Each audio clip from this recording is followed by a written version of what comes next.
నమస్తే, welcome to cube TV network. నేను Shravani journalist. ప్రస్తుతం నాతో పాటు ఉన్నారు అడ్వకేట్ ఉదయ్ కాంతి గారు. రాష్ట్రంలో సంచలనం రేకెత్తించిన ఒక జుగుప్సాకరమైన అంశం కొండా సురేఖ, నాగార్జున కుటుంబం పైన, సమంత విడాకుల పైన చేసిన అలిగేషన్. దీనికి ఎంటైర్ సొసైటీయే కాదు, సినిమా ఇండస్ట్రీ అంతా కూడా ఒక్కతాటిపైకి వచ్చింది. కొండా సురేఖ చేసిన వ్యాఖ్యలు ఇమీడియట్గా వెనక్కి తీసుకోవాలని చెప్పటమే కాదు, బహిరంగ క్షమాపణ చెప్పాలని కూడా డిమాండ్ చేసింది. ఇంకెవ్వరు ఇండస్ట్రీలో ఉన్న ఆడవాళ్ళ గురించి కావచ్చు, ఇండస్ట్రీలో పనిచేస్తున్న వాళ్ళ గురించి కావచ్చు, ఇలా మాట్లాడొద్దు అని చెప్పి వాళ్ళంతా వార్న్ చేస్తున్న పరిస్థితి. బట్ కొండా సురేఖ తగ్గారా? 100% కాదు. సమంతకి గురించి చేసిన వ్యాఖ్యలను వెనక్కి తీసుకుంటున్నాను, కానీ కేటీఆర్ పైన నా ద్వేషం అలానే ఉంది, ఇంకా ఇట్లాంటి ఆరోపణలు చేస్తాను, అసలు నిజాలు బయట ప్రపంచానికి తెలీదు, నేను చెప్తాను అని చెప్పి ఆవిడ మీడియా ముఖంగా మరొకసారి చెప్పడం జరిగింది. అసలు దీన్ని ఎలా చూడాలి? ఒకవైపు నాగార్జున డిఫమేషన్ కేసు వేయడం జరిగింది, చైతన్య అండ్ అమల ట్వీట్స్ చేశారు. ఈ ఎంటైర్ ఇష్యూ కొంత ఆందోళన, అందరినీ కూడా కొంత బాధకి కలిగించిన విషయంగా అందరూ పరిగణిస్తూ ఉన్నారు. సో ఈ లీగల్ ఇష్యూస్కి సంబంధించి ఇన్డెప్త్కి వెళ్తే కొండా సురేఖ పైన కేసెస్ ఎట్లా ఫైల్ అవబోతున్నాయి, ఏ అంశాలు ఇందులో ప్రస్తావించవచ్చు, అడ్వకేట్ని అడిగి తెలుసుకుందాం. సార్ నమస్తే. ఉదయ్ గారు బాగున్నారా?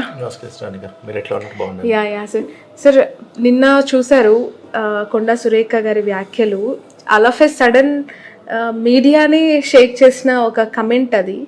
సరే, పెళ్లి చేసుకుంటారు, కలిసి ఉన్నంత కాలం కలిసి ఉంటారు, విడిపోతారు, అది పరస్పర అంగీకారంతో విడాకులనే జరుగుతూ ఉంటాయి.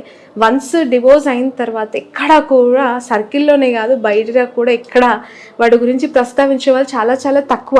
బట్ ఎక్కడో సినిమా హీరో హీరోయిన్స్కి సంబంధించిన డివోర్స్ ఇష్యూ అంటే ఆల్మోస్ట్ 3 years అవుతుంది, అతను వేరే పెళ్లి కూడా చేసుకోబోతున్నారు. ఇలాంటి ఇష్యూలో ఒక హీరోయిన్ని లాగి ఆ విడాకులు దీనికే అయ్యాయి అని చెప్పి కేటీఆర్ గారితో ముడిపెట్టడం, ఈ అంశాన్ని ఎలా చూడొచ్చు? ఒకవైపు నాగార్జున లీగల్ నోటీసెస్ కూడా ఇష్యూ చేయడం జరిగింది, మీకు ఇంతకుముందు చెప్పినట్టుగా. ఏం చెప్తారు సార్? ఒకటి ఏంటంటే, సమయం అనుకూలించకపోతే ఒక్కొక్కసారి ప్రకృతి కూడా తలదించాల్సిన పరిస్థితి ఏర్పడుతుంది. ఒకవేళ సమయం అనుకూలిస్తే ప్రకృతిని కూడా శాసించగలుగుతాం.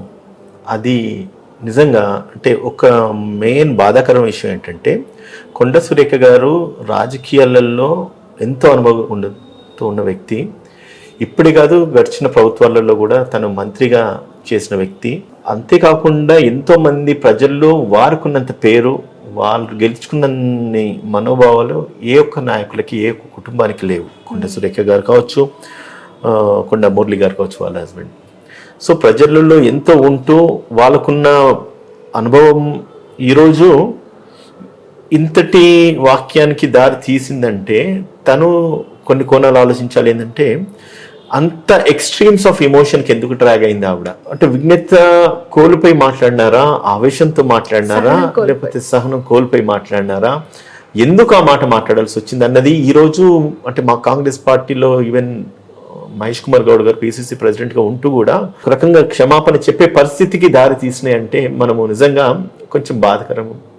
ఆవిడ ఎందుకు అట్లా మాట్లాడినారు అదొక కోణం అయితే, మాట్లాడిన వెంటనే ఈరోజు సోషల్ మీడియాస్లో కానీ, టీవీ ఛానల్స్లో కానీ పబ్లిక్ రియాక్ట్ అవుతున్న విధానాన్ని బట్టి చూసి తను కూడా తప్పు చేసినని చెప్పేసి తన వాక్యాలను వెనక్కి తీసుకుంటున్నా అని చెప్పేసి తను బహిరంగంగా తన స్టేట్మెంట్ ఇవ్వడం జరిగింది. సో ఇది దృష్టిలో పెట్టుకొని ఈరోజు మీరు చెప్తున్న లీగల్ ఆస్పెక్ట్స్కి వెళ్తే, నాగార్జున గారు తను పుట్టినప్పటి నుంచి తన కుటుంబాన్ని అంటే వాళ్ళ తండ్రి పేరును కూడా ప్రస్తావనలోకి ఈరోజు తీసుకొచ్చేసి, మేము ఒక రెనాల్డ్ ఫ్యామిలీగా ఉంటూ మాకున్న సినీ ఇండస్ట్రీలో మాకున్న గౌరవాన్ని ఈరోజు కించపరిచే విధంగా కొండా సురేఖ గారు వ్యాఖ్యలు చేసినారని చెప్పి ఈరోజు తను నాంపల్లి కోర్టులో క్రిమినల్ డిఫమేషన్ సూట్ ఫైల్ చేయడం జరిగింది. మామూలుగా ఇటువంటి డిఫమేషన్స్ జరిగితే ఫస్ట్ ఆఫ్ ఆల్ నోటీస్ ఇస్తారు, వాళ్ళు ఎక్స్ప్లెనేషన్స్ అడుగుతారు. కానీ ఆయన నోటీస్ కూడా, లీగల్ నోటీస్ కూడా సర్వ్ చేయకుండా కేసే ఫైల్ చేసినాడంటే వాళ్ళు ఎంత హర్ట్ అయి ఉండాలి ఫస్ట్ థింగ్. దాని తర్వాత సినీ పరిశ్రమ కూడా ఈరోజు సినీ ఇండస్ట్రీ స్కాటర్ అవుతున్న సందర్భంలో, పరిస్థితులలో ఈరోజు అందరూ కూడా ఏకదాటికి వచ్చేసి ముక్త కంఠంతో ఖండించినారు. ఏది కొండా సురేఖ గారు చేసిన వాక్యాల్లో. తను ఒక కాంగ్రెస్ పార్టీ లీడర్గా కాకపోయినా, మంత్రిగా కాకపోయినా, ఒక మహిళగా మరో మహిళను అట్లా కించిపుచ్చి మాట్లాడే మాటలు ఏవైతే ఉన్నాయో ప్రతి ఒక్కరి మనోభావాలను దెబ్బతీస్తాయి. అందులో సమంత కూడా నిన్న రాత్రి పెట్టిన ట్వీట్ ఏదైతే ఉందో తన ఆవేదనను కొండ సురేఖ గారు అర్థం చేసుకొని నాకు కలిగిన బాధ సమంతకు కలగొద్దు కాబట్టి నా వ్యాఖ్యలను నేను పూర్తిగా విరమించుకుంటున్నాను, వెనక్కి తీసుకుంటున్నాను అని చెప్పడం జరిగింది. కానీ కేటీఆర్ను మాత్రం ఎట్టి పరిస్థితుల్లో నేను క్షమాపణ అడగను, ఆయన మాత్రం వదిలిపెట్టే ప్రసక్తి లేదని చెప్పి కూడా చెబుతా ఉన్నారు. దీనికి గల కారణము తన పైన అండ్ ఎంపీ రఘునందన్ గారి పైన వీళ్ళు అంటే ఒక ఎల్లో మీడియా లేకపోతే కేటీఆర్ ఒక మీడియా రాంగ్ మెసేజ్ను పోస్ట్ చేయడము, దానికి కేటీఆర్ మౌనం వహించడము, ఆమె మనోభావాలు దెబ్బతినడము, దీనికి బహిరంగంగా నేను ఒక సిస్టర్గా భావిస్తున్న వ్యక్తితో పాటు మీరు ఈ రకంగా మీరు చేస్తున్న పోస్టులు ఏవైతే ఉన్నాయో దానికి పూర్తిగా నేను ఖండిస్తాను, వీటిపై నేను ఖచ్చితంగా చట్టపరమైన చర్య తీసుకుంటా అని చెప్పి ఎంపీ రఘునందన్ గారు కూడా ప్రెస్ మీట్ పెట్టి మాట్లాడడం జరిగింది. సో ఒకటి ఏంటంటే రాజకీయాలలో విమర్శలు ప్రతి విమర్శలు సాధారణమే, కానీ వ్యక్తిగత విమర్శలను ఎక్కడ కూడా హర్షించరు. ఎవరు కూడా వ్యక్తిగత విమర్శలనే హర్షించారంటే ఒక మహిళ ఉండేసి మరొక మహిళపై ఇటువంటి విమర్శలకు తావు తీసిందన్నది ఎవరు కూడా సహించలేకపోతున్నారు. మోర్ పర్టికులర్గా ఈ సినీ ఇండస్ట్రీ అంటే ఒక గ్లామర్ ఇండస్ట్రీ అండ్ వారికి ఉన్నంత రాజకీయ నాయకులను తిట్టొచ్చు, పొగడొచ్చు, లేకపోతే వాళ్ళకు అనుకూలంగా సానుకూలంగా ప్రతికూలంగా కూడా స్పందించవచ్చు. కానీ వేరే సినిమా ఇండస్ట్రీకి వచ్చేసరికి ప్రజలు పెట్టుకునేది కేవలం వారికి అభిమానాన్ని, వాళ్ళు ఆదరించేదే ఆ ఒక సినీ ఫీల్డ్కు ఉన్న గ్లామరే అది. అటువంటి గ్లామర్ ఇండస్ట్రీని టచ్ చేయడం అంటే ఖచ్చితంగా ఇదొక పబ్లిక్లో మాత్రం ఒక రాంగ్ మెసేజ్ అయితే కొండ సురేఖ గారి పట్ల వెళ్ళిందని చెప్పడానికి నాకు ఎటువంటి అతిశక్తి అయితే లేదు. సో దీన్ని మనము అంటే పొలిటికల్ డైమెన్షన్ తీసుకోవాలా అంటే ఒక బుల్లెట్ ఫైర్ చేయాలంటే మనం ఎవరి షోల్డర్ని చూస్ చేస్తున్నాం అనేది important. But it's not with the shoulder of some women or anybody particularly who belongs to the film industry. తను ఏం చేసినారంటే సమంత గారి భుజం మీద గన్ను పెట్టేసి కేటీఆర్ని కూడా కాల్ చేసినని అనుకున్నారు, కానీ అది మిస్ఫైర్ వేసి వెనక్కి తనకి తగిలినట్టుగా ఈరోజు చాలా negative propaganda and negative messages ఇవన్నీ కూడా మనం న్యూస్లో చూస్తూ ఉన్నాం. కాబట్టి ఒక రకంగా తను చేసిన స్టేట్మెంట్స్ని అంటే ఒక కాంగ్రెస్ పార్టీ లీడర్గా కూడా నేను క్షమాపణ చెప్పాల్సిన పరిస్థితి ఉంది ఒక పార్టీ తరఫు నుంచి. అండ్ ఆమె కూడా అన్కండిషనల్గా తన వాక్యాలను విత్డ్రా చేసుకుంటుందని చెప్పినారు. సో దీని రెప్లికేషన్స్ కాన్సిక్వెన్సెస్ ఎట్లుంటాయనేది చూడాలి. అండ్ ఈవెన్ నాగార్జున గారు ఏదైతే కేసు ఫైల్ చేసినారో దాంట్లో కూడా మోర్ పర్టికులర్గా నేను చదివినాను. అందులో ఆమె వాక్యాలను వెనక్కి తీసుకోవాలి, she should withdraw her statements అని చెప్పేసి అన్నారు. సో మరి కేసు ఫైల్ చేసిన మార్నింగ్ మధ్యాహ్నం మన న్యూస్ చూసినాము ఆమె తన స్టేట్మెంట్స్ ని హ్యుమానిటీ గ్రౌండ్స్ లోనే విత్డ్రా చేసుకుంటారని ఒకరి పైన ఒకరు ఆరోపణలు చేసినప్పుడు ఫస్ట్ ఆఫ్ ఆల్ ఎక్స్ప్లెనేషన్ అనేది కామన్గా జరుగుతూ ఉంటుంది. చాలా సీరియస్గా నాగార్జున ఫ్యామిలీ తీసుకున్నట్టు కనిపిస్తుందా? ఎక్స్ప్లెనేషన్ కూడా అడగకపోవడానికి అంటే ఐ మీన్ లీగల్ ఎప్పుడైతే ఇటువంటి డిఫమేటరీ స్టేట్మెంట్స్ ఎవరైనా చేస్తారో మీ యొక్క సంజాయిషి అసలు మీ ఉద్దేశం ఏంటిది చెప్పాలి. సేమ్ టైం మీరు ఇమీడియట్గా మీ స్టేట్మెంట్స్ విత్డ్రా చేసుకోవాలని చెప్పేసి అన్కండిషనల్గా మీరు విత్డ్రా చేసుకోవాలని చెప్పేసి పబ్లిక్ డొమైన్స్ విత్డ్రా చేసుకోండి అని చెప్పి లీగల్ నోటీస్ ఇవ్వచ్చు. కానీ ఇమీడియట్ గా వీళ్ళు వెళ్ళి కేసు ఫైల్ చేయడమే జరిగింది ఈ రోజు. అట్లా లీగల్ నోటీస్ ఇచ్చి క్షమాపణ చెప్పే క్రమంలో సమంత గారికి క్షమాపణ చెప్పింది కానీ నాగార్జున కుటుంబానికి ఎక్కడ కొండా సురేఖ గారు అపాలజీ చెప్పలేదు కాబట్టి ఇది కేసు ఫైల్ చేశారంట. వన్ థింగ్ అండి, ఇప్పుడు మనం ఎన్ని మాట్లాడుకున్నా కూడా ఒకటి ఏంటంటే కుటుంబం ఎప్పటికైనా కుటుంబమే, విడిపోయినా కలిసి ఉన్నా ఇంకొకటైనా ఈ రోజు సమంతను ఇన్వాల్వ్ చేయడానికి గల కారణం ఏంటంటే Samantha belongs to Nagarjuna family, Akkineni family. నాడు కావచ్చు, ఈ రోజు కాకపోవచ్చు, కానీ వెరీ పర్టికులర్గా ఈరోజు వాళ్ళందరూ కూడా రియాక్ట్ అయినారు. సమంతను నేనేదో వదిలేసినాను, నాకు సంబంధించిన వ్యక్తి కాదని చెప్పేసి ఎక్కడ కూడా వీళ్ళు సైలెంట్గా ఉండలేదు. అది ఒక నాగార్జున రియాక్ట్ అయినాడా, నాగ చైతన్య రియాక్ట్ అయినాడు అన్నది కాకుండా ఈవెన్ ఆ కుటుంబ సభ్యులందరూ రియాక్ట్ అయినారు, సినీ పరిశ్రమ అంతా రియాక్ట్ అయినారు. పూర్తిగా సినిమా ఈరోజు అది ఇండస్ట్రీ కాదు, అది ఒక కుటుంబం అని చెప్పి ఈ కేసులో అయితే నిరూపించుకున్నారు. సో దీన్ని బట్టి అర్థమవుతుంది ఏంటంటే వన్స్ మనం ఎప్పుడే కానీ అంటే నోరు జారడం అన్నది కూడా అంటే జారిపోయిన తర్వాత ఇంకేం చేయలేము. Once bullet is out of the gun అది ఎవరినో ఒకటి ట్రిగర్ చేయాల్సిందే, హిట్ చేయాల్సిందే.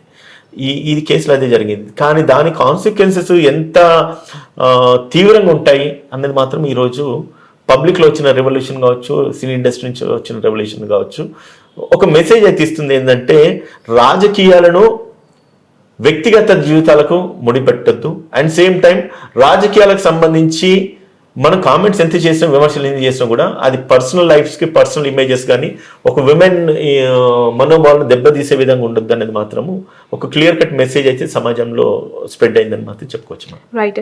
ఇక్కడ private complaint file under section of 322 అని చెప్పి అవి పెట్టారు కదా సార్, దానికి ఏమి అప్లికబుల్ అంటే ఆ కేసెస్ యొక్క సారాంశం ఏంటి, ఆ సెక్షన్స్ యొక్క సారాంశం? అయితే ఇది సెక్షన్ బిఎన్ఎస్ యాక్ట్స్లో 222 సెక్షన్ రెడ్ విత్ 223. ఇది మ్యాజిస్ట్రేట్కి కంప్లైంట్ ఇవ్వడానికి చట్టపరంగా వాళ్ళకున్న ప్రొవిజన్ ఇది.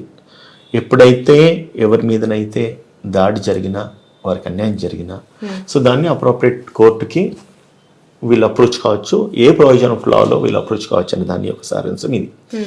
దాని తర్వాత 356 అనే సెక్షన్ బిఎన్ఎస్లో ఇప్పుడు కొత్తగా చట్టాలు వచ్చినాయి కాబట్టి, ఇది వరకు 449 డిఫమేషన్ ఉండే, 356 ఇప్పుడు డిఫమేషన్ సూట్. ఓకే, అందులో భాగంగా 356 సెక్షన్ కింద వీళ్ళు కేసు డిఫమేషన్ సూట్ ఫైల్ చేయడం జరిగింది. దాంట్లో ఈ ప్రొవిజన్ సిఆర్పిసి ఇది వరకు ఉండేది, ఇప్పుడు బిఎన్ఎస్ యాక్ట్ కింద మ్యాజిస్ట్రేట్కి కాగ్నిజెన్స్ తీసుకునే పర్మిజబిలిటీ కానీ ఏదైతే ఉందో ఇది 222 కానీ 223 కానీ చెప్తుంది. సో ఈ ప్రొవిజన్లో వాళ్ళు ప్రైవేట్ కంప్లైంట్ ఫైల్ చేయడం జరిగింది ఎవరి మీద, కొండ సురేఖ గారి మీద. అందులో ఫైల్ చేస్తూ వాళ్ళు ఏం చెప్తున్నారంటే, మా మీద ఏదైతే డిఫమేటరీ స్టేట్మెంట్స్ చేస్తున్నారో, మేము అక్కినేని ఫ్యామిలీ, వాళ్ళ ఫాదర్ ఎవరైతే నాగేశ్వరరావు గారికి ఉన్న ఇమేజ్ని అండ్ నాగార్జున గారికి ఉన్న ఇమేజ్ని, వాళ్ళ కుటుంబానికి ఉన్న ఇమేజ్ని అన్నింటినీ కూడా వాళ్ళు కోట్ చేస్తున్నారు. ఇందులో కోట్ చేస్తూ ఇన్ని సంవత్సరాల నుంచి మేము ప్రజల్లో ఇంత గౌరవంగా బ్రతుకుతున్నాము, మా పరువును నష్టపరుస్తూ భంగపరుస్తూ ఆవిడ చేసిన స్టేట్మెంట్స్ అన్నీ కూడా ఒక సాధారణ పౌరురాలుగా కాదు ఆమె చేసింది, ఒక ఉమెన్గా కాదు చేసింది, ఒక మంత్రిగా చేసింది. మంత్రిగా చేసినప్పుడు వాటి శాంటిటీ డిఫరెంట్గా ఉంటుంది, లీగల్ శాంటిటీ. ఇప్పుడు కామన్ వ్యక్తి మాట్లాడింది వేరు ఉంటుంది, ఒక జర్నలిస్ట్గా మీరు మాట్లాడింది వేరు ఉంటుంది, ఒక అడ్వకేట్గా నేను మాట్లాడింది వేరు ఉంటుంది, లేదా ఒక సాధారణ పౌరులు వాళ్ళు మాట్లాడుకునేది వేరు ఉంటుంది. కానీ ఒక మంత్రి హోదాలో మాట్లాడినప్పుడు వాటికి ఒక లీగల్ శాంటిటీ అన్నది ఉంటుంది కదా, వాళ్ళు నిజంగానే కావచ్చు అన్న ఒక అంటే వాళ్ళ ఒక ఇంప్రెషన్ క్రియేట్ అవుతుంది కదా. సో ఆ ఉద్దేశంతోనే కనుక ఈవిడ మాట్లాడింది ఆ ఒక లీగల్ శాంటిటీ ఉంటుంది. కాబట్టి ఇటువంటి స్టేట్మెంట్స్ చేయడము మేము ఎట్టి పరిస్థితుల్లో స్పేర్ చేయమని చెప్పేసి వాళ్ళని ఈరోజు కోర్టును ఆశ్రయించి ఈ యొక్క చర్యను తీవ్రంగా పరిగణలోకి తీసుకొని ఖచ్చితంగా వాళ్ళని శిక్షించాలని చెప్తా ఉంది. సార్, యాక్చువల్గా సెలబ్రిటీస్ పైన ఇలాంటి ఆరోపణలు కావచ్చు, పొలిటికల్ సిస్టంలో ఎవరైనా ఒకరి పైన ఒక తీవ్రమైన అలిగేషన్స్ జరిగినప్పుడు, అంటే కాంట్రవర్షియల్ స్టేట్మెంట్స్ ఇచ్చినప్పుడు, first of all defamation cases అనేవి, పరువు నష్టం దావా అనేది మనకు ఎక్కువగా వినిపిస్తుంటుంది. బట్ ఇక్కడ పరువు నష్టం దావాకి సంబంధించి మీకు ఏమైనా కనిపిస్తున్నాయా? నాగార్జున గారు డైరెక్ట్ క్రిమినల్ కేసే పెట్టడానికి రీజన్ ఏమనుకోవచ్చు అంటారు? అయితే పరువు నష్టం దావా అంటేనే అది యాక్చువల్గా క్రిమినల్ డిఫమేషన్, సివిల్ డిఫమేషన్ రెండు ఉంటాయి. అయితే ఇక్కడికి ఏం చేస్తున్నా, సివిల్ డిఫమేషన్ ఎట్లా ఉంటుందంటే, మా పరువుకు నష్టం జరిగింది కాబట్టి అంటే వాళ్ళు ఏం చెప్తుంటారంటే, మీరు ఏదైతే వీడియోస్ టెలికాస్ట్ చేస్తున్నారో, టెలికాస్ట్ చేసిన వీడియోస్ అన్ని కూడా మా బంధువులు, ఫ్రెండ్స్ వీళ్ళందరూ చూస్తున్నారు, అండ్ ఎంతోమంది పబ్లిక్ చూస్తున్నారు. చూసిన దాన్ని బట్టేసి వాళ్ళు మమ్మల్ని ఫోన్ చేసి అడగడము, మమ్మల్ని పదే పదే రిపీటెడ్గా మా ఒక అంటే వచ్చిన అలిగేషన్స్ మీద వాళ్ళు కామెంట్స్ చేయడం, ఇదంతా కూడా మాకు వ్యక్తిగతంగా మమ్మల్ని డిఫెమ్ చేస్తూ ఉన్నాయి. కాబట్టి పబ్లిక్లో జరిగినాయి, పబ్లిక్ మమ్మల్ని క్వశ్చన్ చేస్తున్నారు. సో కాబట్టి అది అంటే చట్టం కూడా అది చెప్తూ ఉంటుంది. అంటే వాళ్ళు అనడం కాదు, అన్నది ఎవరైనా విన్నారా, విన్నవారి తర్వాత మిమ్మల్ని ఎవరైనా ప్రశ్నించినారా, ప్రశ్నించిన తర్వాత మీ మనోభావాలు వ్యక్తిగతంగా ఏమైనా దెబ్బతిన్నాయా, దానికి తగిన ఆధారాలు ఏమున్నాయి, ఎవరు ముందన్నారు, ఏమన్నారు, ఇవన్నీ కూడా వాళ్ళు యూట్యూబ్లో లింక్స్ పెట్టున్నారు, యూట్యూబ్లో థంబ్నెయిల్స్ ఏం రాసిన అది పెట్టున్నారు, అది ఎవరైతే విన్నారో వాళ్ళ పేర్లు రాసినారు, విని వీళ్ళని క్వశ్చన్ చేసి అడిగినారని చెప్పేసి కూడా రాసినారు. అంటే డెఫమేషన్, పరువు నష్టం ఎక్కడ జరుగుతుందంటే, ఎవరో ఒక మాట అన్నంత మాత్రం పరువు నష్టం జరగదు, వాళ్ళు అందరూ జరిగిపోయింది, తర్వాత దాని రెప్లికేషన్స్, కాన్సిక్వెన్సెస్ ఉంటాయి కదా. మీలాంటి వాళ్ళు టీవీ ఛానల్స్ థంబ్నెయిల్ పెట్టేసేస్తారు, సమంతకును లేకపోతే ఇంకేది మనం మీకు మాట్లాడుకోవద్దు. సో ఇవన్నీ వాళ్ళకంటే మనోభావాలు దెబ్బతింటాయి. అది చూసి వేరే వాళ్ళు వీళ్ళను క్వశ్చన్ చేయడము, వీళ్ళని అడగడము, ఇదంతా కూడా ఏమైతుందంటే వాళ్ళ వ్యక్తిగతంగా వాళ్ళకు కొంత ఇమేజ్ డ్యామేజ్ అవుతుంది. సో దాంట్లో వీళ్ళు ఏం చేయొచ్చు అంటే, దర్ 2 థింగ్స్, అంటే క్రిమినల్ డిఫమేషన్, సివిల్ డిఫమేషన్ రెండు ఉంటాయి. క్రిమినల్ డిఫమేషన్ ఎట్లా ఉంటుందంటే, up to punishment up to 2 years దాకా ఇవ్వచ్చు ఆ నేరం రుజువు అయితే, వీళ్ళన్న మాటలు వాస్తవమే అని చెప్పేసి ప్రూవ్ అయితే కనుక. అండ్ ఇంకోటి ఏంటంటే, ఇవన్నీ మీడియా ఛానల్స్ వచ్చినాయి కాబట్టి దెర్ ఇస్ నో ఛాన్స్ దాని నుంచి ఎస్కేప్ అవడానికి ఏం లేదు. So it's an clear cut evidence. అది సైమల్టేనియస్లీ సబ్సిక్వెంట్ గా నాకు ఒక నా పరువు నష్టం జరిగింది కాబట్టి నాకు ఒక 100 కోట్లు లేకపోతే 1000 కోట్లు ఇవ్వమని అడగొచ్చు, కానీ వీళ్ళ కంప్లైంట్లో అది అడగలేదు. ఎందుకంటే వాళ్ళ పరువుకి వెల కట్టలేరు. నిజంగా ఇది వాస్తవం. ఇది ఎవరు ఏం చేసినా ఎవరేమన్నా కూడా వాళ్ళొక్క దీనికి వెలగట్టలేరు కదా. నేను చదివిన వాళ్ళ రెప్యుటేషన్ కి వెలగట్టలేరు. సో నేను అందులో చదివింది కూడా అదే. నేను అంటే ఎంత డ్యామేజెస్ అడిగినారని చెప్పేసి బాగా ఈగర్ గా మొత్తము వాళ్ళు రాసిన 7-8 పారాగ్రాఫ్లు అన్నీ ఉన్నాయి, మొత్తం అన్ని చదివిన 15 పారాగ్రాఫ్లే ఉన్నాయి. చదివిన ఎక్కువ చోట వాళ్ళది మెన్షన్ చేయలే. దాన్ని బట్టి ఏమర్థమవుతుంది, they are not concerned about their value in terms of money, but they are concerned about the value in terms of the punishment of the person who defamed their values. వాళ్ళ వ్యక్తిగతాన్ని వాళ్ళు ఎప్పుడైతే define చేస్తున్నారో దాన్నే వీళ్ళు పరిగణలోకి తీసుకుంటున్నారు. So కాబట్టి దాని మీద చర్య తీసుకోండి అని చెప్పేసి అన్నారు. సైమల్టేనియస్ గా వీళ్ళు ఏదైతే ప్రేయర్ అడిగినరో ఆమె వాక్యాలు వెనక్కి తీసుకోవాలని చెప్పి ఇన్ ద మీన్ టైం ఇప్పుడు చూసుకుంటే ప్రతి టీవీ ఛానల్ స్కోర్ అయితే ఏమని ఆవేశంగా ఏదో మాట్లాడినాను, ఎవరి మనోభావాలు దెబ్బతించే ఆలోచన నాకు లేదు.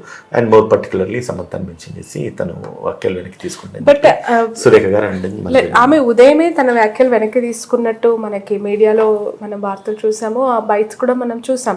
అయిన తర్వాత కూడా ఈ లీగల్ నోటీసెస్ అనేవి తన పైన నాగార్జున గారు సెండ్ చేయడం జరిగింది కదా. అంటే ఇది చాలా ఇన్ డెప్త్ కి వెళ్ళే అవకాశం ఉన్నట్టు మనకి కనిపిస్తుంది. సర్టన్లీ ఎస్ అనుకోవచ్చు. ఇప్పుడు ఆమె వాక్యాలు వెనక్కి తీసుకున్నా కూడా నేను ఇదివరకు చెప్పినట్టుగా ఎవరి పరువుని ఎవరు వెలగట్లేరమ్మా, రైట్?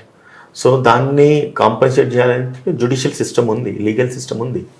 లీగల్ సిస్టమ్ ఫోర్స్లోకి రావాలి, వీళ్ళు చర్య తీసుకోవాలి, ఖచ్చితంగా ఆమెకు శిక్ష పడాలనే ప్రధానంగా అంటే వాళ్ళు పట్టుదలతో ఉన్నారు. ఇంకో మాట్లాడుతాను, నాగార్జున స్థాయి లాంటి వ్యక్తిని వాళ్ళ కుటుంబాన్ని కించపరిచే విధంగా ఎవరైనా వ్యాఖ్యలు చేస్తే ఏదో వాళ్ళు అన్నంత మటుకు అన్నారు, దాని తర్వాత వాళ్ళ వ్యాఖ్యలు వెనక్కి తీసుకున్నంత మాత్రం నేను గమనూరుకోవాల్సిన ఇది కూడా వాళ్ళకు ఉండేది. ఇప్పుడు నాగార్జున ఇది స్టేట్ టాపిక్ నడుస్తూ ఉన్నది. రేవంత్ రెడ్డి గారు తీసుకున్న నిర్ణయం అయితేనేమి, లేదంటే ఈమె కాంగ్రెస్ పార్టీ మెయిన్ క్యాబినెట్లో ఉండడం ఏమి, అండ్ ఈ అవకాశాన్ని మళ్ళీ ఆయన రివెంజ్ టేకింగ్ ప్రాసెస్లు చేసినాడా, ఈయనెవరు కదా. సో అంటే అండ్ ఇటువంటి ఇష్యూస్ని వాళ్ళు ఇమీడియట్గా అయితే కన్సిడర్ చేయరు, ఇతర చేసుకోరు ఎవరే కానీ. సైమల్టేనియస్లీ అవకాశం దొరికింది కదా నాగార్జున అని కూడా అనుకోవచ్చు. పార్టీ ఎలా ఉంటుందండి ప్రొసీజర్? సీఎం ని డిఫెండ్ చేయాలా, కోర్టు వరకు వెళ్ళింది, ఆ తర్వాత ఆమె చేసిన వ్యాఖ్యలకి విచారణ కావచ్చు, ప్రొసీడింగ్స్ ఎట్లా ఉండబోతాయి అంటే ఒకటేంటంటే ఇప్పుడు వన్స్ కోర్టుకి వెళ్ళిన తర్వాత నేరం అనేది రుజువు కావాలంటే దాని ప్రాపర్ ఎవిడెన్సెస్ ఉండాలి. ప్రాపర్ ఎవిడెన్సెస్ కోర్టు ముందు పెట్టాలి. ఓన్లీ టెలిగ్రాఫిక్ ఎవిడెన్స్ లేకపోతే వీడియో ఎవిడెన్స్ అన్ని తీసుకొని మనం ఏదో న్యూస్ ప్రూవ్ చేస్తే ఎవిడెన్స్ ప్రూవ్ చేయడానికి ఉండదు. దాన్ని వెంటనే పరిగణలోకి తీసుకొని శిక్ష విధించేది ఉండదు. వన్స్ వాళ్ళకి ఎప్పుడైతే కేసు వీళ్ళు ఫైల్ చేస్తున్నారో ఆ బేస్ ఆమెకు సమస్య వెళ్తాయి. దీనిపై మీ యొక్క ఎక్స్ప్లెనేషన్ చెప్పండి అంటారు. ఈమె కోర్టుకు వెళ్ళేసి వీళ్ళు ఒక అడ్వకేట్ ఎంగేజ్ చేసుకొని వీళ్ళ సైడ్ నుంచి వాదోపవాదాలు వినిపించిన తర్వాత ఈమె చేసిన వాక్యాలు నిజమే అని ఇట్లా కోర్టు కనిపిస్తే, మీకు నాకు కనిపించడం కాదు, టీవీ మీడియా ఛానల్ కనిపించడం కాదు, కోర్టు కనిపించాలి. ఆ టైంకి ఎవిడెన్స్ ఎస్టాబ్లిష్ అయ్యి కోర్టు కనిపిస్తే ఖచ్చితంగా దీనికి 2 years జైలు శిక్ష ఉంది. అప్ టు 2 years, 8 సంవత్సరాలు 8 నెలలని ఇవ్వచ్చు. అది description of the court. Court decide చేసిన తర్వాత ఆ కోర్టు తీర్పుని వీళ్ళు ఛాలెంజ్ చేయొచ్చు పై కోర్టుకి. మన జ్యుడిషియల్ సిస్టంలో ఉన్న విసులుబాటు అదే కదా. కింద కోర్టు ఇచ్చిన తీర్పును పై కోర్టుకి ఇచ్చిన పై కోర్టుకి ఆ పై నుంచి మళ్ళీ కేసు వేసిన వాళ్ళందరే పైకి వెళ్ళిపోతారు.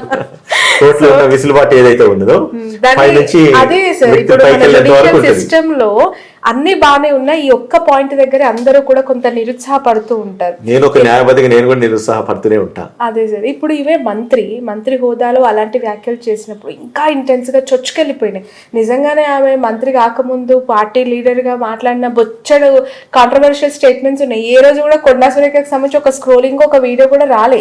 మంత్రి హోదాలో ఉండి ప్రతిపక్ష వర్కింగ్ ప్రెసిడెంట్ నా మాట అని మధ్యలో ఒక టాప్ సెలబ్రిటీని లాగి ఆయన మాజీ కోడలు సమంత, ఇప్పుడు సమంతకు వచ్చి సారీ చెప్పేసిన చేతులు దులిపేసుకుంటే సారీతో సరిపోతుందా? యాక్చువల్ గా ఇక్కడ ఎక్కువగా ఈ ఇష్యూలో ఇరుక్కున్నది ఎవరు, చేసిన కాంట్రవర్షియల్ స్టేట్మెంట్ ఎవరి గురించి అంటే సమంత గురించి కూడా కాదు, నాగ చైతన్య గురించే. కేటీఆర్ దగ్గరికి పంపిమంటే వెళ్ళమని అన్నారు, ఆవిడ వెళ్ళనని అంటే డివోర్స్ ఇచ్చి పంపించారు. అంటే నాగార్జున ఎక్కువగా ఇన్వాల్వ్ అయి ఉన్నాడు అని చెప్పి తన చుట్టూ తిరిగింది రాజకీయం అంతా కూడా. సో మంత్రిగా ఉంది కాబట్టి ఏమైనా కన్సిడరేషన్స్ ఉంటాయా? మర్చిపోండి, మంత్రిగా ఉన్నప్పుడు కన్సిడరేషన్స్ ఉండే, మిగతా వాళ్ళంటుంటే అంతేనా? మంత్రి అన్నప్పుడు ఒక హై పొజిషన్ మేడం. నువ్వు రాష్ట్రంలో ఒక పర్టికులర్ పోర్ట్ఫోలియో నువ్వు మెయింటైన్ చేస్తున్నారు మీరు. అటువంటిప్పుడు ఎన్ని జరిగినా కూడా ఎంత మనము అంటే ఎంత హోల్డ్ ఉండి ఎంత లిమిటెడ్ గా ఒకసారి అంటే ఎదిగిన కొద్దీ ఒదిగే ఉండాలి తప్ప ఎదిగిందాం కదా అని చెప్పేసి మన ఆవేశాలను మన ఆవేదనని ఇటువంటి పబ్లిక్ డొమైన్స్లో అందులో ఇటువంటి సెలబ్రిటీస్లో అండ్ అందులో ఇంత ఇమేజ్ ఉన్న వాళ్ళని అండ్ వాళ్ళ పర్సనల్ లైఫ్లోకి వెళ్ళడం. ఇప్పుడు ఒక మాట అడుగుతాను, నాగార్జున గారి ఇన్కన్వెన్షన్ కూల్ చేసినప్పుడు ఇంత ఇమోషన్ సెంటిమెంట్ ఎవరిని టచ్ చేయలే. అర్థం చేసుకోండి, ఆలోచించండి మీరు. కానీ ఇక్కడికి వచ్చేసరికి సమంతకు నాగార్జున కుటుంబానికి విడాకులై విడిపోయినప్పటికి కూడా ఇండస్ట్రీ మొత్తం కూడా ముక్త ఖండంతో ఖండిస్తూ ఉన్నారు. నేను నిజంగానే మా పార్టీ లీడర్ కదా, మా మంత్రి గారు కదా, వద్దాం అనుకున్నా కూడా నాకు నిజంగా అంటే ఒక వ్యక్తిగా ఆలోచించినా కూడా తప్పు జరిగినట్టు తను కూడా ఒప్పుకున్నారు కాబట్టి క్షమించండి అని మాత్రం అనగలుగుతాను నేను, అంటే పార్టీ రిప్రజెంటేటివ్గా. యాజ్ అడ్వకేట్గా అనలేరు. యాజ్ అన్ అడ్వకేట్గా నేను కామెంట్ చేయకూడదు, ఎందుకంటే దట్స్ లీగల్ ఆస్పెక్ట్స్లో ఒకసారి జ్యుడిషియరీలోకి వెళ్ళిపోయిన తర్వాత కోర్టు పరిధిలో ఉన్న తర్వాత నేను అడ్వకేట్ వాళ్ళ సైడ్ వీళ్ళ సైడ్ అయితే నేను వాదించగలుగుతాను. అన్బయాస్డ్ అడ్వకేట్గా నేను అంటే మీ చట్టాల మీద మీరు అడిగే డౌట్స్కి నేను సమాధానం చెప్పగలుగుతాను. కానీ ఈ సెన్సిటివ్ ఇష్యూస్లలో కామెంట్స్ చేయడానికి నాకు కూడా ఇటువంటి రైట్ నేను తీసుకోలేను, అంత లీనియన్స్ కూడా నేను తీసుకోలేను.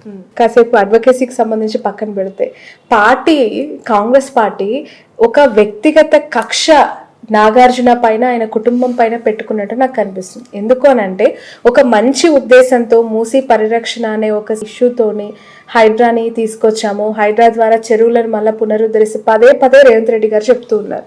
అలాంటి హైడ్రా ఏర్పాటు చేయగానే ఫస్ట్ టార్గెట్ చేసింది ఎన్కన్వెన్షన్. అది హైడ్రా ఇష్యూ ఎన్కన్వెన్షన్ ఇష్యూ అసలు చల్లారనే లేదు. మళ్ళీ తీసుకొచ్చి కొండా సురేఖ గారు ఈ ఇష్యూలో నాగార్జున కుటుంబాన్ని లాగారు.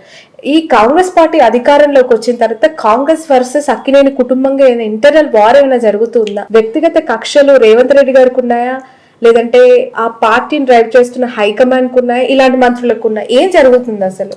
No, I should clear you one thing madam.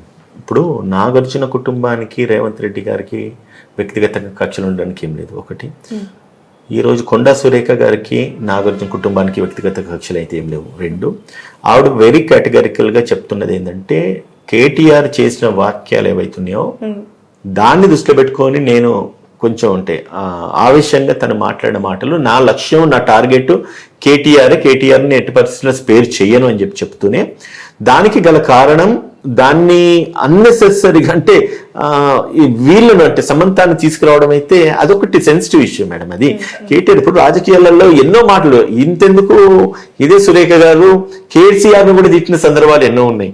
ఈ రోజు కూడా మరొక స్టేట్మెంట్, కేసీఆర్ కనిపించట్లేదు, కేటీఆర్ పీకబిస్కి చంపేశారేమో, మనం కేసీఆర్ని కాపాడుకోవాలి అని కూడా.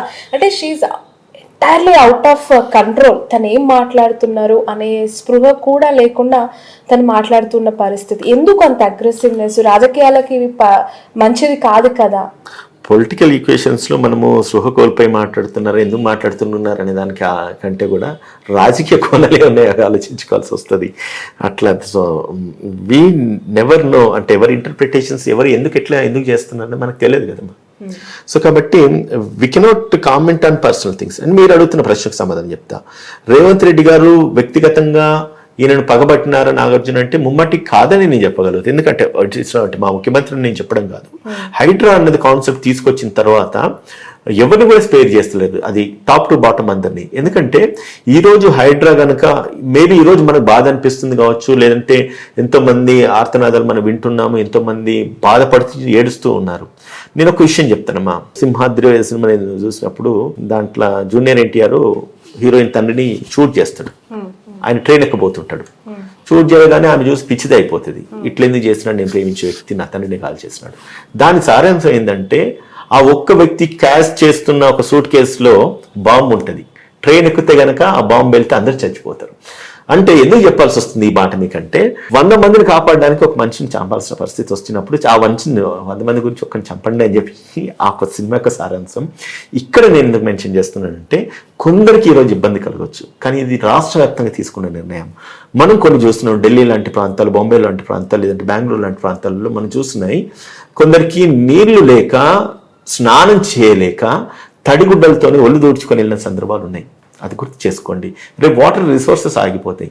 ఇంకో విషయం చెప్తా, కొన్ని ఏరియాస్లలో ఇప్పుడు ఈరోజు చెన్నైకి వెళ్ళి చూస్తే ఈవెన్ వాళ్ళు ట్రిపుల్ స్టోరేజ్ ఇల్లు కట్టుకున్నా కూడా వాటర్ ఫ్లో వేసి అంటే వాటర్ ఫ్లో ప్లేస్ లేక ఇళ్లలోకి నీళ్ళు వచ్చి ఒక్కొక్క ఫ్లోర్ మొత్తం నిండిపోయే పరిస్థితిని మనం చూస్తున్నాం. తాగే వాటర్ కలుషితమయ్యేసి వేరే వాళ్ళ యొక్క అంటే డ్యామేజ్డ్ వాటర్ అంటే వాళ్ళు చూస్తున్న టాయిలెట్స్ బాత్రూమ్స్ సంబంధించిన వాటర్స్ అన్నిటిని కూడా ఈరోజు ఫిల్టర్ చేసేసి మనం తీసుకొచ్చుకొని తాగే పరిస్థితి ఈరోజు ఏర్పడ్డది. దీనికి మీరు సమర్థిస్తారా ఏకీభవిస్తారా మీరు చెప్పండి. మీరు అంటున్నారు కదా నాగార్జున అండ్ ఫ్యామిలీని టార్గెట్ చేసింది కాదు ఇది. హైడ్రా అన్న కాన్సెప్ట్ ఏదైతే ఉన్నదో వాటర్ ల్యాండ్ ఇవన్నిటి నిండుగా నేషనల్ కెలామిటీస్ను ప్రొటెక్ట్ చేయడానికి అని చెప్పేసి సుప్రీంకోర్టు కూడా నిర్ణయం తీసుకుంది. ఇన్స్ట్రక్షన్స్ కూడా ఉన్నాయి సుప్రీంకోర్టు నుంచి. కాకపోతే ఏంటంటే కొన్ని ల్యాప్సెస్ ఏమవుతుందంటే నోటీస్ ఇచ్చే ప్రాసెస్లో ల్యాప్సెస్ ఉండొచ్చు, లేదంటే ఎవరైతే నష్టపోయి ఉన్నారో వాళ్ళందరికీ కొంచెం వెసులుబాటు కలగజేయకుండా కావచ్చు. దానివల్ల కొంత నెగిటివిటీ వచ్చింది. ఇంకోటి కూడా చెప్తా, చాలా మందికి తెలియని విషయాలు అంటే గమనించిన విషయాలు ఏంటంటే ఎవరైతే ఇల్లు కోల్పోతున్నారో వాళ్ళకి డబుల్ బెడ్రూమ్ స్కీమ్ కింద ఇల్లు ఇవ్వడానికి కాంగ్రెస్ పార్టీ నిర్ణయం తీసుకొని ఇల్లు ఇస్తా ఉన్నారు. ఎవరైతే నష్టపోయినారో వాళ్ళకి రిహాబిటేషన్ కింద ఎస్సీ ఎస్టీ బీసీ ఎంటర్ప్రెన్యూర్స్ అయితే కూడా వాళ్ళకు స్పెషల్ గ్రాంట్స్ ఇస్తూ వాళ్ళకు ఎంప్లాయ్మెంట్ జనరేట్ చేయడానికి కానీ లేకపోతే సెల్ఫ్ ఎంప్లాయ్మెంట్ కానీ లోన్స్ ప్రొవైడ్ చేయడానికి సిద్ధంగా ఉన్నారు. ఒకటండి నేనేమంటున్నాను, కాంగ్రెస్ పార్టీ కావచ్చు అంటే నేను కాంగ్రెస్ పార్టీ వ్యక్తిని నేను చెప్పట్లేదు, అట్లా కూడా మాట్లాడాల్సిన అవసరం ఉంది. ఎప్పుడు కూడా పేద ప్రజలకు అందుబాటులో లేకుండా లేదు అండ్ పేద ప్రజల మనోభావం దెబ్బది. ఈ రోజు ఇది హైడ్రా చేయడం వల్ల రేవంత్ రెడ్డి గారికి ఏమొస్తుంది చెప్పండి? ఇంతమంది ఇన్ని తిట్లు తిడుతూ ఉన్నారు, ఇంతమంది ఇన్ని బూతులు మాట్లాడుతున్నారు రేవంత్ రెడ్డి గారి మీద. ఆయన వేయాలంటే డిఫమేషన్ వేయలేడా? ఆయన కేసులు ఫైల్ చేయాలంటే చేయలేడా? తీసుకుపోయి లోపలేసి ఎంతసేపు పని? ఈ రోజు నాగార్జున గారు ఏదైతే చేసినారో ఇదే మా రేవంత్ రెడ్డి గారు చేయొచ్చు. కానీ ఏంటంటే ఆ స్థాయిలో ఉన్న తర్వాత ఖచ్చితంగా ఇటువంటి ఒడిదుడుకులు వస్తాయని చెప్పి ఆయన ముందు ఇంటర్ప్రిట్ చేసినా కూడా తను సిద్ధపడ్డాడు.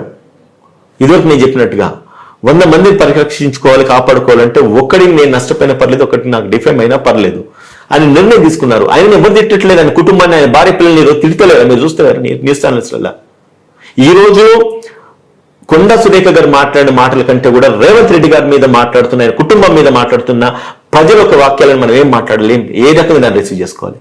ఒక్కసారి మీరు క్లిప్పింగ్స్ పెట్టి చూడండి, ఒక్కసారి చూడండి అమ్మా ఏమేమి మాట్లాడుతున్నారు. రేవంత్ రెడ్డి గారి భార్య పిల్లల మీద ఉద్దేశించి కూడా మాట్లాడుతున్నారు. ఇప్పుడు రాష్ట్రంలో అధికారంలో కాంగ్రెస్ పార్టీ వచ్చిన తర్వాత కొన్ని పాలసీస్ ఇంప్లిమెంటేషన్ చేయాలి అన్నప్పుడు ఐదర్ వాళ్ళ మేనిఫెస్టోలో కొన్ని అంశాలు పెట్టుకున్నారు, మేనిఫెస్టో అవలంబించాలి, వాటిని ఇంప్లిమెంటేషన్ చేయాలి అని చెప్పి ప్రతిపక్షం అడుగుతుంది. వాటి మీద ఎస్ఆర్ నో లేదంటే ఎప్పటి నుంచి స్టార్ట్ చేయబోతున్నారు అనేది చెప్పొచ్చు. ఇంటర్నల్ గా క్యాబినెట్ లో కొన్ని పాలసీస్ పైన డెసిషన్ తీసుకున్నప్పుడు వాటిని బహిరంగంగా ముందే చెప్పి అనౌన్స్ చేసి అప్పుడు వాళ్ళు ఇంప్లిమెంట్ చేయొచ్చు. కానీ హైడ్రా విషయంలో మేనిఫెస్టోలో లేని అంశం, ముందెక్కడ స్పీచ్ల్లో చెప్పలేని అంశం, కనీసం క్యాబినెట్ లో చర్చించని, క్యాబినెట్ లో పెట్టని ఒక ఈ చట్టబద్ధత లేని హైడ్రా పైన రచ్చ జరుగుతుంది. అంటే ఎందుకు జరగదు? కామన్ పీపుల్ నష్టపోతున్నారు. డబుల్ బెడ్రూమ్ ఇస్తా అన్నారని హైడ్రా స్టార్ట్ అయిన 3 నెలల తర్వాత సీఎం గారు చెప్పారు. అది ఎలా అలాట్మెంట్ చేస్తారు, ఏ క్రైటీరియాలో ఇస్తారు, ఏ సర్వే నెంబర్స్ ప్రకారం ఎక్కడ అలొకేషన్ చేస్తారు? దాదాపు 1 కోటి జనాభా ఉన్న హైదరాబాద్ లో తీసుకుంటే 20,000 మంది ఒక మూసీ పరివాహక ప్రాంతంలో ఉన్నారు అని అనుకుంటే మనకున్న డబుల్ బెడ్రూమ్స్ యొక్క స్ట్రెంత్ ఎంత? ఇది కూడా ఆలోచించాలి కదా. సో నేను మిమ్మల్ని అడుగుతున్నా, మీరు చెప్పండి, ముందే డబుల్ బెడ్రూమ్ ఇస్తాము మీరు అక్కడి నుంచి తప్పుకోండి అని ఎప్పుడైనా ఒక కమెంట్ సీఎం గారు చేశారు? ఐ టెల్ యూ, విమర్శలు అది ప్రతిపక్షం వాళ్ళు చేస్తారు, ప్రొజెక్షన్ మీడియా ఛానల్స్ వాళ్ళు చేస్తారు. మీరు చేస్తున్నది ప్రొజెక్షన్. నేను క్లియర్ చేస్తాను మీకు. ఈ రోజు జరిగింది ప్రొజెక్ట్ చేస్తున్నారు మీరు. మిమ్మల్ని తప్పుపట్టట్లేదు, జరుగుతున్నాయి, మీరు ప్రొజెక్ట్ చేస్తున్నారు, పబ్లిక్ వింటున్నారు, పబ్లిక్ విని వాళ్ళ యొక్క అభిప్రాయాలను వ్యక్తపరుస్తున్నారు, వ్యక్తపరిచిన అభిప్రాయాలను మీరు తీసుకొచ్చి మళ్ళీ మమ్మల్ని అడుగుతుంటున్నారు. మీకు ఒక విషయం నేను వెరీ క్లియర్ గా చెప్తా. ఈ రోజు నెగిటివ్ గా ప్రాపగండా, హైడ్రా నెగిటివ్ గా ప్రాపగండా చేస్తున్న కేటీఆర్ కావచ్చు, హరీష్ రావు గారు కావచ్చు, కేసీఆర్ అక్కడ మాట్లాడు, వాళ్ళ గుండెల మీద చేసుకొని వాళ్ళని అడగవనండి. ఇదే కాంగ్రెస్ పార్టీ రాకుండా బీఆర్ఎస్ పార్టీ అధికారంలోకి వచ్చిన కూడా వాళ్ళు ముమ్మాటికి ఇదే చేసేవారు. ఇది 100% వాస్తవమే. ఇది వాళ్ళ పాలసీలో ఉన్నదే. మూసీ ప్రసవాలను చేయాలనేది బీఆర్ఎస్ పార్టీ తీసుకొచ్చింది, కాంగ్రెస్ పార్టీ తెచ్చింది కాదు. అందులో భాగంగా ఈ రోజు హైడ్రా అన్న ఒక కాన్సెప్ట్ ఇంట్రొడ్యూస్ చేసిన తర్వాత రేవంత్ రెడ్డి గారు ప్రతిదీ రిఫైన్ చేయాల్సిన అవసరం ఉంది madam. It's not that only ఆయన ఒక్క తీసుకున్న నిర్ణయము ఇది కాంగ్రెస్ పార్టీ తీసుకున్న నిర్ణయం కాదు. మీరు అడుగుతున్నట్టుగా everything has its own different entities. It's not that you correlate or interlink with the schemes. నువ్వు మేనిఫెస్టోలో హైడ్రా లేదు కాబట్టి మేనిఫెస్టోను పక్కదోని పెట్టించి నువ్వు హైడ్రా ఎందుకు చేస్తున్నావు క్వశ్చన్ చేయడానికి లేదు. That is a different entity. మేనిఫెస్టోలో ఏవైతున్నాయో 6 గ్యారెంటీలు కావచ్చు, లేదంటే కనుక రైతు రుణమాఫీ కావచ్చు, లేకపోతే మేము అందజేస్తున్న పాలన ఏదైతే ఉందో దాంట్లో మేబీ డిలే ఉండొచ్చు, కొన్ని ల్యాప్సెస్ ఉండొచ్చు, ఎక్కడ కూడా డినై చేయలే. ఈరోజు డిజిటల్ కార్డ్ అని చెప్పేసి రేవంత్ రెడ్డి గారు ఒక ప్రస్తావన తీసుకొచ్చినారు. అది ఎవరెవరైతే ఉన్నారో, ఎవరెవరైతే బెనిఫిషరీస్ ఉంటారో వాళ్ళ డేటాబేస్ సెగ్రిగేట్ చేయడానికి ఈరోజు 6 నుంచి 7 దాకా ఒక డిజిటల్ కార్డ్ ఇంట్రడ్యూస్ చేస్తుంది తెలంగాణ ప్రభుత్వం. ఇది చేసిన తర్వాత ఎవరైతే బెనిఫిషరీస్ ఉన్నారో వాళ్ళందరూ కూడా 6 గ్యారెంటీలలో వాళ్ళని అర్హులు చేస్తా అంటున్నారు. ఎవరికైతే ఫ్రీ ఆఫ్ కరెంట్ రావాల్సిందో వాళ్ళు ఎక్కడ ఉన్నా కూడా వాళ్ళకి ఫ్రీ ఆఫ్ కరెంట్ మేము ఇవ్వడానికి సిద్ధంగా ఉన్నామని చెప్పి అంటున్నారు. అధికారంలోకి తీసుకున్న ఒక మాట చెప్తాం మేడం, పండిచ్చే రాయి చెట్టుకే రాళ్ళేస్తామని చెప్పి అంటుంటారు. అధికారంలోకి వచ్చిన తర్వాత 60,60,000 మిగులు బడ్జెట్లు, 60,000 కోట్ల మిగులు బడ్జెట్ని ఈరోజు 7 లక్షల కోట్ల అప్పుల బడ్జెట్ కింద గడిచిన ప్రభుత్వాలు చేసినాయి. దాన్ని ఏ రకంగా రిసీవ్ చేసుకోవాలి? ఈ రోజు మనం అంటున్నాం ఒక వ్యక్తిని, ఒక రేవంత్ రెడ్డి గారిని చూసేసి మనం టార్గెట్ చేసి ఇన్ని మాటలు అంటున్నాం కదా. మీరు వ్యక్తిత్వంతో ఒక వ్యక్తిగతంగా ఆలోచించండి. ఇది చేయడం వల్ల రేవంత్ రెడ్డి గారి ఇంటికి వచ్చేది ఏంటిది, ఆయనకు ఒరిగేది ఏంటిది? ప్రజల్లో ఈయన మాటలు పడడం, తన కుటుంబంని హైరాణ చేసి మాట్లాడడం తప్ప మరొకటి కాదు. అండ్ రేపు బెనిఫిట్ అయితే, వెల్ఫేర్ అయితే, తనకెన్ని ఆరోపణలు వచ్చినా కూడా తను స్వీకరించడానికి సిద్ధంగా ఉండి రేపు ప్రజలకి మేలు జరగాలన్న దృక్పథంతోనే ఆయన ఈ నెగిటివ్ కామెంట్స్ కానీ, ఇంత బ్యాడ్ కామెంట్స్ కానీ తీసుకుంటూ కూడా ఆ ఒక్క లక్ష్యాన్ని ఛేదించుకోవడానికి అని చెప్పి తను ముందుకెళ్తా ఉన్నాడు. Congress party never put back. ఏ వాగ్దానం చేసినా కూడా దేంట్లో కూడా వాళ్ళు వెనకడిగేయలేదు.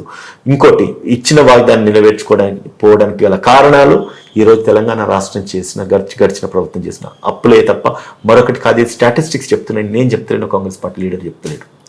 అది అధికారంలోకి ముందు రాకముందు తెలియలేదా మేడం? ఒకటి ఏంటంటే మేడం, మీరు నా ఆఫీస్కి వచ్చినారు ఈరోజు, నా ఆఫీస్ ఎట్లుంటుందని మీరు ఇంటర్ప్రిట్ చేసినారు చెప్పండి. ఈ పరిస్థితికి సమాధానం చెప్పండి. అంటే the ambience, the way of the look, ఇక్కడ ఉన్న material, the receiving, me interpretation ఏముండే? అంటే good or bad? Good or bad ఏదో ఒకటి ఉంటుంది కదా. మనము ఒకరి ఆఫీస్కి వెళ్తున్నప్పుడు, ఒక అడ్వకేట్ ఆఫీస్కి వెళ్తే ఎట్లుంటుంది? మీ ఇంటర్ప్రిటేషన్ వేరు ఉంటుంది. వన్స్ ఒక ప్రభుత్వంలోకి మనం వెళ్తున్నప్పుడు మన ఇంటర్ప్రిటేషన్ వేరు ఉంటుంది, మన ప్లానింగ్ వేరు ఉంటుంది. మీకు ఒక చిన్న ఎగ్జాంపుల్ చెప్తా. ఈ రోజు మా మంత్రులు వాడుతున్న ఈ ల్యాండ్ క్రూజర్ కార్లు ఎక్కడున్నాయని ఎవరికి తెలియదు. కేసీఆర్ తన కోసం తయారు చేయించుకున్న విషయం కూడా ఎవరికి తెలియదు. అంటే ప్రభుత్వంలో ఉన్న వెసులుబాట్లు, లోటుపాట్లు ఏ ఒక్క ప్రభుత్వం రివీల్ చేయలే. ఎన్నో జీవోలు వ్యక్తిగతంగా దాచేసినారు గడిచిన ప్రభుత్వాలు. బయటకు వచ్చిన చూస్తే ఇది ఆశ్చర్యకరంగా ఉన్నది. మీకు సింపుల్ ఎగ్జాంపుల్ చెప్తాను కదా, కేసీఆర్ కాన్వే ఎక్కడ దాచినాడో తెలియదు, మన మీడియాలో బయటకు దాచాల్సిన అవసరం ఉంటుంది sir. It's public property. Public property ni exactly madam. Let me make you very clear about it. When it is a public property, it would have come out before itself. But when Ravant Reddy took charge as a chief minister, he has come to know that this property belongs to the government and it is lying somewhere hidden in Vijayawada. It's bullet proof కార్లు కూడా ఉన్నాయి. తీసి immediate గా తీసుకొచ్చి మంత్రులందరికీ ఇచ్చినాడు. Right. So entire ఈ కొండ సురేఖ ఇష్యూకి సంబంధించి కాంగ్రెస్ పార్టీకి ఎంత డ్యామేజ్ జరిగింది మేడం? ఒక్క వ్యక్తి వల్ల, ఒక్క వ్యక్తిత్వం వల్ల పార్టీ ఏదో అయిపోతాను మాత్రం అనుకోవడానికి మాటికి లేదు. The impression, the way she reacted towards her agony, the president Telangana Pradesh Congress committee Mahesh Kumar Goud garu తను చేసిన చర్యలకు తన తలదించుకొని తన ఒక కన్సర్న్స్ ఎక్స్ప్రెస్ చేసినారు. తప్పు జరిగిందని చెప్పేసి ఒప్పుకున్నారు. ఈవెన్ నేను చెప్తాను, నేను ఏ స్థాయి కాకపోవచ్చు వాళ్ళ ముందు, బట్ ఒక కాంగ్రెస్ కార్యకర్తనే కావచ్చు, లేకపోతే కాంగ్రెస్ ప్రతినిధినే కావచ్చు, we are unconditionally tendering our apology in behalf of our Congress minister or Congress leader. అన్కండిషనల్గా, ఎందుకంటే it carries the emotion of a women. ఒక ఆడపిల్ల ఎమోషన్ ను క్యారీ చేస్తుంది. ఇర్రెస్పెక్ట్ ఆఫ్ కేటీఆర్ కావచ్చు, ఇర్రెస్పెక్ట్ ఆఫ్ అక్కినేని నాగార్జున కావచ్చు, లేకపోతే కొడుకు ఎవరైతే నాగ చైతన్య కావచ్చు, అన్నిటికంటే కూడా ఒక విమెన్ ఒక ఎమోషన్ క్యారీ చేస్తుంది. కాబట్టి unconditional we're withdrawing, we're tendering our apology అని చెప్పగలుగుతున్నాను. నాగార్జున గారు సర్వ్ చేసిన ఈ లీగల్ నోటీసెస్ కి సంబంధించి ద ప్రాసెస్ ఎంత కాలం పట్టొచ్చు సార్? 2 years, 1 year? మొత్తానికి చట్టంలో ఉన్న మెయిన్ విసులు వాటే మనం ఫస్ట్ ఓపెనింగ్ అంతే. ఒక న్యాయవాదిగా నేను మాట్లాడద్దు, కానీ నేను కూడా అనుభవించిన ఏదైనా బాధ ఎంతో ఉంది కాబట్టి వాయిదా వాయిదా వాయిదా. సో కొండా సురేఖ నాగార్జున అంశం కూడా చివరికి వాయిదా వాయిదా మీకు ఎంటర్టైన్మెంట్ మీడియాకి బాగుంటుంది. బట్ జెన్యున్లీ ఆ ఇష్యూ చూసిన అలాంటి జర్నలిస్టులు కామన్ పబ్లిక్ మాత్రం దానికి తొందరగా ఫుల్ స్టాప్ పడాలి. అది కాంగ్రెస్ ప్రభుత్వంలో అధికారంలో అంటే నెక్స్ట్ ఎలక్షన్స్ కి బిఫోర్ ఈ ఎంటైర్ ఇష్యూ ఫుల్ స్టాప్ పడాలని మాత్రం కోరుకుంటున్నారు. వై? బికాస్ అంత పెయిన్ఫుల్ గా అనిపించాయి. I should tell you one thing and I should make you one thing very clearly. For everything, party is not responsible. Exactly. Please note this point.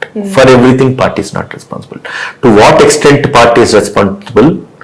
దానికి పరివేశన ఏదైతే ఉందో దానికి remedies already we have announced.